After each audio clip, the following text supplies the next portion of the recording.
bagus, bagus, bagus.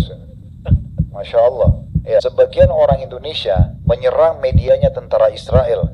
Kalian pembunuh, kalian teroris, sebenarnya kalian begini. Kemudian mereka terganggu dengan itu bagus banget itu. Jempol itu. Itu luar biasa. Lakukan terus. Ya, jangan berhenti. Lebih dahsyat lagi. Gak apa-apa. Biarin sampai nangis-nangis. Memang mereka perang pakai popok kok. Bismillahirrahmanirrahim. Assalamualaikum warahmatullahi wabarakatuh. Apa kabar teman-teman semua? Berjumpa kembali dengan channel Sepertiga Malam Studio. Semoga teman-teman semua dalam keadaan sehat dan selalu dalam lindungan Allah Subhanahu wa Ta'ala. Amin ya Rabbal Alamin. Kali ini kita membahas yang lagi viral, julid fisabilillah. Apa itu julid fisabilillah? Netizen Indonesia berbondong-bondong membombardir medsosnya tentara Israel. Nah, bagaimana pendapat dari Ustadz Khalid Basalamah? Yuk kita dengarkan langsung. Selamat mendengarkan. Ini terkait dengan isu yang sedang ramai juga nih Ustaz, di sosial media kita Ustaz. Bahkan ada istilahnya nih teman-teman. Ini istilahnya julid fisabilillah. Ya, jadi netizen kita ini banyak melakukan komentar-komentar kepada tentara Israel Ustaz. Ya, dengan komentar-komentar pedas. Bahkan menyebabkan sampai katanya tentara Israel ini kena mental Ustaz. Stres. Ya, Anda juga kemarin sempat lihat sampai dia buat klarifikasi, minta maaf untuk rakyat Indonesia, teman-teman jangan kayak gitu. Nah ini, Anda coba tarik dari sisi hukumnya, Set. Yang klarifikasi ini tentara Israel ya? Tentara Israel, Set. Gitu. Nah ini dari sisi hukumnya kan, yang Anda tahu gitu ya, Set. Ya. Kan nggak boleh kita mencela, Set. Nah ini, kalau yang kita lakukan seperti ini gimana, Set, hukumnya, Set? Bagus. Ya. Saya baru tahu ini kalau ada yang seperti ini. Berarti antum bisa berperang melawan tentara Israel walaupun tidak ketemu langsung kan? Bagus kan? Dan ini makin membuktikan bahwasanya mereka pengecut. Baru diserang lewat media saja sudah cengeng. Ya. Kalau itu betul ya. Sangat bagus. Di saat sekarang, memang kita boleh menggunakan apa saja, cara apa saja, ya, untuk memerangi dan melawan mereka. Memang sudah harus begitu. Mereka tidak pernah peduli terhadap darah yang tertumpah. Bahkan mereka mengistilahkan teroris kepada anak-anak kecil dan perempuan. Dari mana istilah teroris kepada anak bayi yang mereka bunuh? Itu sudah tidak masuk akal. Israel sekarang ini, orang-orang Yahudi, mereka sudah melanggar peraturan-peraturan perang dalam agama. Baik agama Islam atau mungkin agama lain juga sama. Tapi agama Islam sudah tidak mungkin orang membunuh orang yang tidak bersalah, sudah pelanggaran. Juga peraturan-peraturan peperangan dunia.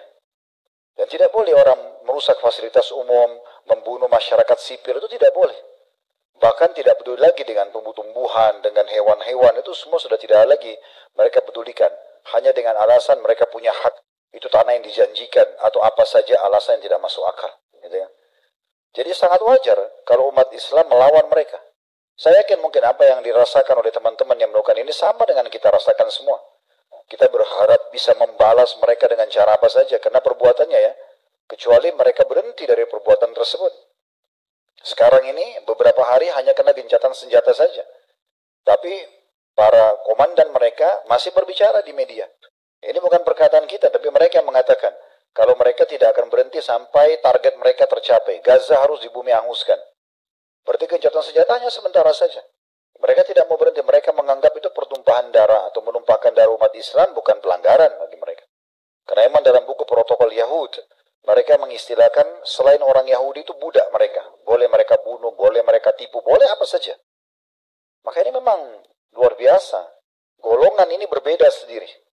Kalau ada golongan yang berani melampaui batas, bukan cuma pada manusia, tapi pada Allah juga, hanya orang Yahudi saja. Mereka yang mengatakan dalam Al-Quran, Yadullahi maglulah, Allah itu pelit. Itu mereka ucapkan, Allah kekalkan dalam Al-Quran. Wa qalat al-Yahudu Yadullahi maglulah, gullat wa lu'inu bima qalu. Mereka mengatakan tangan Allah itu terbelenggu, maksudnya Allah itu pelit. Allah dibilangi pelit. Gitu kan. Itu Allah kekalkan dalam Al-Quran. Maka Allah subhanahu wa ta'ala melaknat mereka dengan itu. Sungguh mereka yang terbelenggu tangannya dan mereka dilaknat dengan perkataan mereka itu. Bal yadahu mabsuutatan yunfiqu kaifa yasha. Tapi kedua telapak tangan Allah itu terbuka dan Allah berikan kepada siapapun yang diinginkan karunia-Nya. Banyak sekali kesalahan mereka ini. Dan poin pertamanya bagaimana terbongkarnya kedok orang-orang Yahudi. Dan harus umat Islam menyadari siapa mereka sebenarnya ini. Dan Allah SWT sudah sebutkan tentang permusuhan mereka terhadap kita. Dan itu kekal, abadi. La tajidanna asyaddun nasi adawatan lilladzina amanu al-yahuda walladzina asyraku. Kalian akan menemukan, kata Allah SWT, orang yang paling keras permusuhannya, paling benci dengan orang-orang beriman adalah orang Yahudi. Memang begitu. Dan orang-orang yang musyrik. Memang mereka ini benci sekali sama kita. Lalu untuk apa kita berkasih sayang dengan orang yang membenci kita? Dan ini bukan saya mengatakan, firman Allah SWT. Antum bisa ketik di Google saja, semua ayat Al-Quran tentang Yahudi akan keluar semua ayat-ayat itu. Mereka mengetahui Nabi Muhammad SAW, tapi mereka tidak mau beriman. Mereka tidak mau. Mereka sangat mengenal Nabi Muhammad SAW, mengenal kebenaran Al-Quran. Dan Allah kekalkan juga dalam firman-Nya. Ya'rifunahu kama ya'rifuna abna'ahum. Mereka mengenal benar siapa itu Nabi Muhammad SAW dan sebagaimana mereka mengenal anak-anak mereka. Dan mereka tahu mereka akan masuk neraka. Nabi SAW pernah tanya mereka kepada orang-orang Yahudi pendetanya, siapa penghuni neraka? Dalam hadis Bukhari. Kata mereka, kami akan masuk duluan ke neraka, maksudnya orang Yahudi. Ya. Setelah itu digantikan oleh kalian, hai umat Islam. Kata Nabi SAW, kalian telah dusta. Kami tidak akan pernah menggantikan kalian selamanya. Jadi kalau ada satu kaum yang paling kurang ajar ini, ya, menantang Allah, apalagi cuma sekedar membantai manusia, ya itu mereka. Tidak ada orang sebiadab mereka. Dan depan mata sekarang kita bisa dikatakan lebih biadab apa lagi? Kira-kira kita mau cari sisi baik Yahudi setelah kejadian Gaza dari sisi mana coba? Mereka semua sepakat ini. Ya sipilnya, ya militernya. Kalau antum lihat di media, sebagian mereka menolak, Allahu a'lam. Saya pribadi saya nggak percaya. Nggak percaya. Karena Abdullah bin Salam sudah memberitahukan kepada kita. Waktu beliau syahadat, ini pendetanya sendiri. Begitu habis syahadat dia mengatakan, ya Rasulullah, jangan sampaikan ke orang Yahudi tentang masuk Islamku. Karena Yahud kaum Ghadr. Kaum Yahudi itu adalah pengkhianat. Ini kata mereka, pendetanya. Coba baca dalam riwayat Bukhari. Pada saat Abdullah bin Salam masuk Islam. Dan mereka begitu. Mereka bisa bolak-balikan fakta seketika. Bahkan mereka bisa mengorbankan sesama bangsanya itu demi untuk mendapatkan maslahat duniawi. Dan mereka sangat mencintai dunia ini. Tidak kehidupan. Begitu juga Allah katakan dalam Al-Quran. Dan sekian banyak sebenarnya hujah kita, argumentasi kita untuk mengatakan memang saatnya memang mereka ini diperangi. Sampai mereka berhenti. Islam mengajarkan kita memerangi orang yang memerangi kita. Kalau mereka berhenti damai, kita damai. Iya begitu. Tapi masa sekarang mereka sedang perang melawan kita. Dan kita tidak bisa berbuat apa-apa. Apa yang kita bisa lakukan? Tidak bisa. Kecuali pemerintah kita izinkan, ayo masyarakat Indonesia silakan ke Gaza. Selesai. Gitu kan. Mungkin tidak ada yang tinggal di sini. Kosong Blok M. Ya. Kecuali yang pengecut-pengecut, ya tidak apa-apa. Tinggal aja. Tapi kalau ikut sama saya, terbang. Ya kan? Tapi tunggu pemerintah. Nggak bisa kita berangkat tanpa pemerintah. Memang sudah begitu hukum syar'inya. Ya, kita bisa donasi iya, kita doakan iya, kita adakan talk show untuk menjelaskan ke yang lalu, itu tidak dilakukan. Dan kalau ini tadi betul bisa dilakukan, sebagian orang Indonesia menyerang medianya tentara Israel. Kalian pembunuh, kalian teroris, sebenarnya kalian begini. Kemudian mereka terganggu dengan itu tuh bagus banget itu. Jempol itu. Itu luar biasa. Lakukan terus. Ya, jangan berhenti. Lebih dahsyat lagi. Nggak apa-apa. Biarin sampai nangis-nangis. Memang mereka perang pakai popok kok.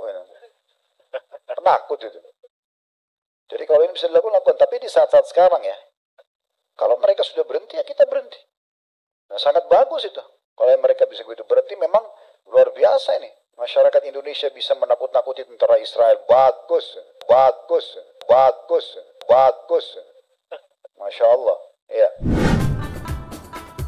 Itulah teman-teman pendapat dari Ustadz Khalid Basalamah. Bagus, dan lakukan yang lebih dahsyat lagi.